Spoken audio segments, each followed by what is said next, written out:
Okay, first up, let's have a look at inserting images, graphics, into our blog posts. Now, what you can do if you want is you can go and create a brand new post for your graphic, or what you can do is you can add your graphic into an existing post. The choice is up to you. It doesn't really matter because the process essentially for inserting a graphic is going to be the same, whether it's for a brand new post or an existing post. So I think what I'll do here anyway is I'll go and insert a graphic into one of our existing posts. So to get started, I'll head down to Posts there inside the left-hand menu. And I think what I'll do is I'll add a graphic into this Welcome to My New Blog post that you and I created together. So go ahead and open that post up in the edit mode. Just expand things out here.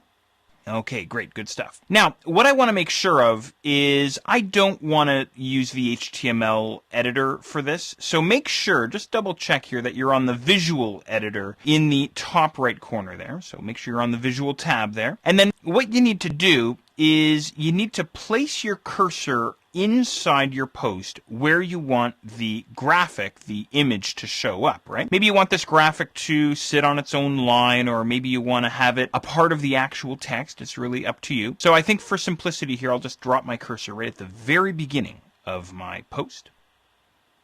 Okay, now, of course, we have the formatting toolbar running right across the top of our editable sort of body field there. But I haven't talked about this upload insert toolbar, this guy right here, at all. In fact, I haven't even really acknowledged that he exists. So hover over top of the first icon there, and you'll get a tooltip there that says Add an Image. So obviously that's the guy that we're after, this fella here. And then next door to him, we've got another icon there, Add Video. So we'll be using him in just a little while. And then, of course, the music note would suggest audio or music. And then there's sort of a star icon, which is add media, so add additional media types. So we'll see how all of these guys actually play out and how they all work here. But of course, let's get started with the first guy here, add image. So go ahead and click on that guy. And what happens here is we get this add image dialog box appearing here. Now I'm just going to pull mine over just a little bit, see if it'll let me pull it over. No, it won't. Okay, so I'm just going to collapse down my browser window just a bit here so we can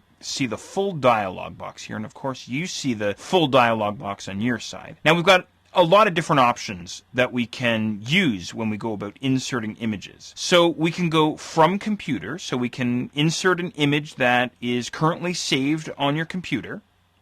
That's one option. We've got from URL, so we could add in an image that's currently live on the web somewhere, so long as we know the URL to that image. And then last but not least, the third option is to add in an image from our media library. And we saw the media library briefly earlier, and we'll talk more and more about the media library in this section of our training. But suffice it to say, I'm going to start off with from computer. So make sure you're all the way back on that first tab there, from computer. Add media files from your computer. Perfect. Now, this gets a little bit confusing, but right now I'm on what's called the Flash Uploader. So I see here choose files to upload. I have select files, and you can see there's a cancel upload button there. And then below that I see you're using the Flash Uploader. Are you having problems? Try the Browser Uploader. So when you opened up this dialog box, you may have actually seen this. I have no idea. So right now I'm using the Browser Uploader, and I can try the Flash Uploader if I want. It really doesn't matter which one you use, but sometimes the Flash Uploader conks out, so you might want to stick with the Browser Uploader. But in any regard, what I'm going to do here is I'm going to work with my Flash Uploader.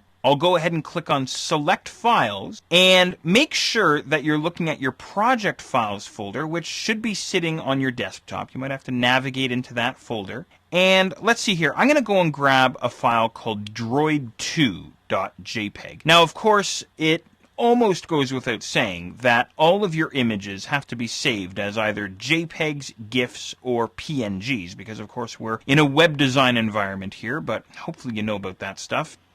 Anyway, I'm going to grab droid2.jpg. Go ahead and click on Select inside your dialog box, and there my droid just uploaded there. It happened pretty quick. Now, here's what's interesting. I'm going to scroll down here. We've got a lot of options that we have available to us. So, first of all, I get a thumbnail of my image that I just uploaded.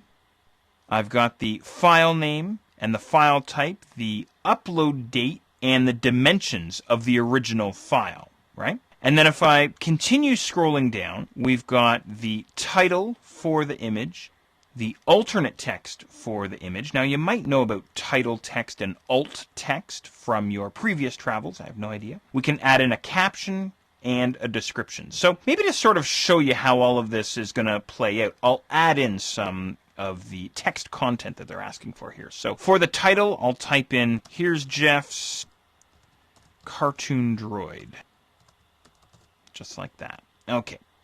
Now, for the alt text, I'll type in, here's the alternate text for Jeff's cartoon droid. There we are. Because I want to show you exactly where this alt text is going to show up. Caption. Now, I'm going to keep it simple here. I'm going to type in, here's Jeff's caption. And then finally, here's Jeff's description. Okay. So we actually want to see exactly where the caption, the description, the alt text, the title text, and so on actually shows up inside our post. And we'll have a look at that and a few other things next.